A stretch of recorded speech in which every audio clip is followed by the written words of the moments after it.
Hello everyone, this is part 2.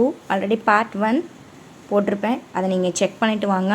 part 2ல the next second question we are going to discuss.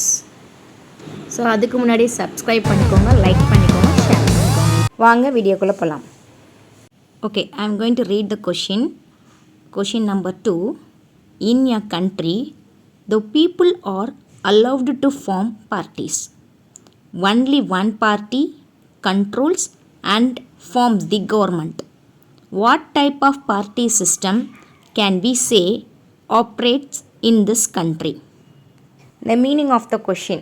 So இங்கே என்ன கேட்குறாங்க, இன் a country, ஒரு கண்ட்ரியில் people வந்து decide பண்ணுறாங்க. ஆக்சுவலி நாங்கள் ஒரு பார்ட்டி ஃபார்ம் பண்ணணும். அந்த பார்ட்டி வந்து ஒரே ஒரு பார்ட்டியாக தான் இருக்கணும். ஸோ அந்த ஒன் பார்ட்டி தான் கவர்மெண்ட்டே ஃபார்ம் பண்ணணும் அண்ட் கண்ட்ரோல் பண்ணணும் அப்படின்னு டிசைட் பண்ணுறாங்க.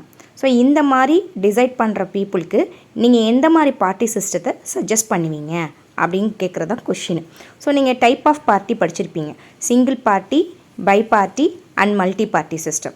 ஸோ அப்போ அதை தான் இந்த கொஷினில் கேட்குறாங்க. இந்த மூணில் எந்த பார்ட்டி ஆப்ட் ஆகும் இந்த ஸ்டேட்மெண்ட்டுக்கு அப்படிங்கிறதா கொஷின்.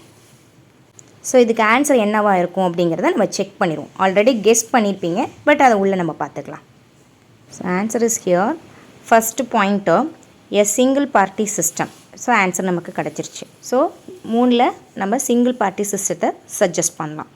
செகண்ட் பாயிண்ட் எப்படி எக்ஸ்பெக்ட் பண்ணுறாங்க அப்படின்னா, since only one party controls and forms the government, it would seems that the electoral system doesn't permit free competition for power.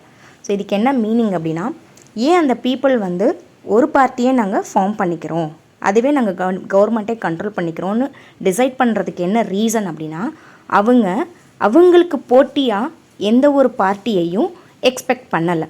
அவங்களுக்கு அந்த சிஸ்டம் வேண்டாம் அப்படிங்கிறதான் இவங்களோட ஐடியா. ஸோ நாங்கள் ஒருத்தரே பார்ட்டியை ஆர்கனைஸ் பண்ணி நாங்களே கவர்மெண்ட் ஃபார்ம் பண்ணி நாங்களே அதை வந்து ரூல்ஸ் அண்ட் ரெகுலேஷன்ஸாக மேக் பண்ணிக்கிறோம்.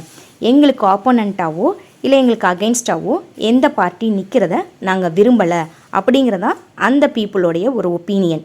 ஸோ அதை தான் இங்கே ஆன்சராக நம்ம மீன் பண்ணுறோம். ஸோ இது ஸ்டாண்டர்டான இந்த 2 பாயிண்ட்ஸ் இருந்தாவே உங்களுக்கு 2 மார்க்ஸில் ஈஸியாக 2 மார்க்ஸ் கிடச்சிரும். Okay, thank you.